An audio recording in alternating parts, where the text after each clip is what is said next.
रामचन्द्राय जनकराजचामनोहराय मामकाभीष्टदाय मैदमङ्गलम् कोसलेसाय मन्दहासदासपोषणाय वासवादिविनुत सत्वरदमङ्गलम्। ఓం శ్రీ మహాగణాధిపతయే నమః. సరస్వత్యై నమః. శ్రీ గురుభ్యో నమః. హరి ఓం. శ్రీ సీతారామాభ్యాం నమః. వాల్మీకి మహర్షి విరచిత శ్రీమద్ రామాయణమునందలి బాలకాండమునందు 53వ సర్గము యథాతథ అనువాదము. వశిష్ఠ మహర్షి విశ్వామిత్రునకు ఆతిథ్యము వసంగుట, కామధేనువు తనకు ఇమ్మని విశ్వామిత్రుడు కోరుట, వశిష్ఠుడు అందులకు నిరాకరించుట. ఓ శత్రుమర్దన రామచంద్ర, ఇంకా విను ఈ విశ్వామిత్రుని గాథ. వశిష్ఠుని యొక్క అభ్యర్థన మేరకు కామధేనువు విశ్వామిత్రునకు, ఆయన అనుచరులకు వారి వారి అభిరుచులకు తగినట్లుగా భోజన పదార్థములను సమకూర్చింది. ఆ కామధేనువు చెరుకు గడలను, రసములను, తేనెలను, పేలాలను, మధుర పానీయాలను, ఆసవములను, శ్రేష్టమైన పానకములను, నానా విధములైనటువంటి భక్ష్యములు సమకూర్చింది. పర్వత ప్రమాణంలో వేడి వేడి అన్నపురాసులు, పాయసములు, శూపాలు, పెరుగులు, పాలు క్షణములో అక్కడ సమృద్ధిగా సిద్ధమైనవి.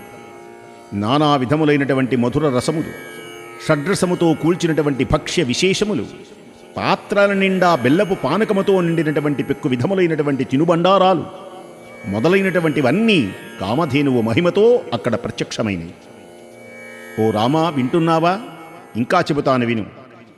వశిష్ఠుడు సాదరముగా సమర్పించినటువంటి ఆతిథ్యముతో విశ్వామిత్రుని పరివారములన్నీ మిక్కిలి సంతృప్తి చెందినవి.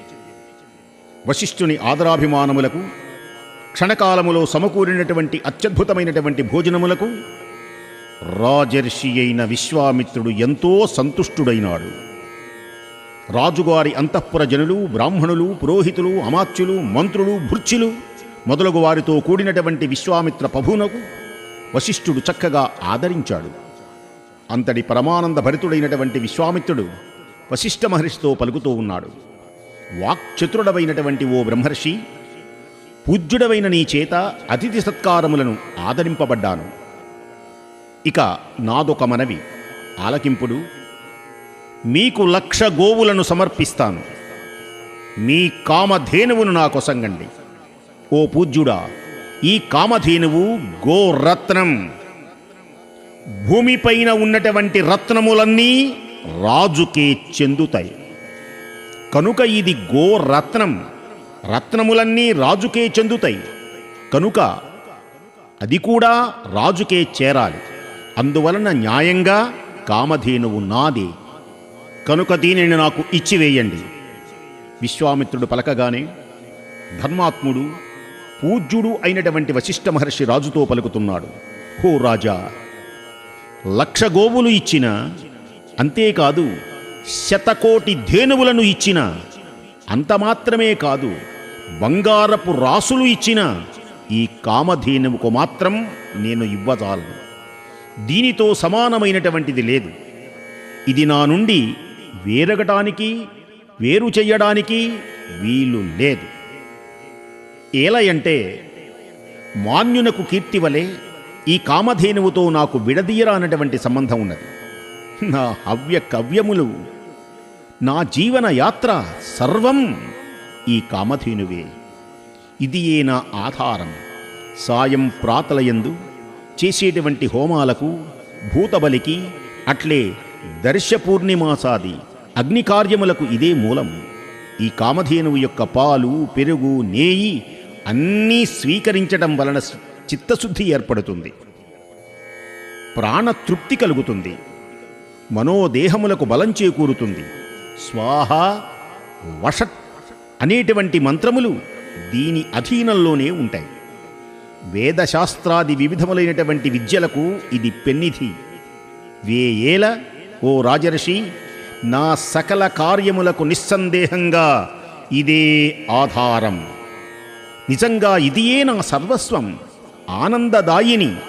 ఓ రాజా, ఇంకా పెక్కు కారణాల వలన ఈ కామధేనువును నేను ఇయ్యజాలను అని వశిష్ఠ మహర్షి ఈ విధంగా పలకగానే మాటల నేర్పరినటువంటి విశ్వామిత్రునికు మిక్కిలి కోపోద్రిక్తుడైనాడు. ఓ నిష్ఠాగరిష్ఠుడా వశిష్ఠ, నడుమునందు బంగారు త్రాళ్లతోడో స్వర్ణ కంకణాభరణములతో అంకుశములతో అలంకృతమైనటువంటి 14,000 ఏనుగులను నీకు ఇస్తాను. చిరుగంటల పట్టెళ్లతో అలంకరింపబడినటువంటి 4 శ్వేతాశ్వములు పూల్చినటువంటి 800 బంగారు రథాలను నీకు సమకూరుస్తాను. కాంభోజ వాహ్లిక దేశములలో పుట్టినటువంటి గంధర్వ జాతికి చెందిన మంచి బలము కలిగినటువంటి 11,000 గుర్రాలు నీకు ఇస్తాను. పలు వన్నెలతో ఒకదానికంటే మరొకటి మేలైనటువంటిది వయస్సులోనున్న 1,000,000 ఆవులను నీకు సమర్పిస్తాను. ఈ కామధేనువును మాత్రం నాకు ఇవ్వు. ఓ బ్రాహ్మణోత్తమా, నీవు కోరినంత బంగారాన్ని, రత్నాల రాసుల్ని నీకు ఇస్తాను. ఈ కామధేనువు నాకు ఇవ్వు. ధీశాలి అయిన విశ్వామిత్రుడిలా పలుకుతూ ఉంటే వశిష్ఠ మహర్షి అన్నాడు, ఓ రాజా, ఎట్టి పరిస్థితులలోనూ ఈ కామధేనువును నేను ఇయ్యజాలను అన్నాడు. ఓ రాజా, ఇదియే నాకు రత్నాల గని, ధన నిధి, నా సర్వస్వం ఇదే, నా హవ్య కవ్యములు ఇదే, నా జీవనాధారము ఇదే. దర్శపూర్ణ మాసాది యాగములను, దక్షిణలతో కూడినటువంటి యజ్ఞములను, తదితర వివిధ పుణ్య కార్యములు నిర్వహించడానికి ఈ గోవే నాకు ఆధారం.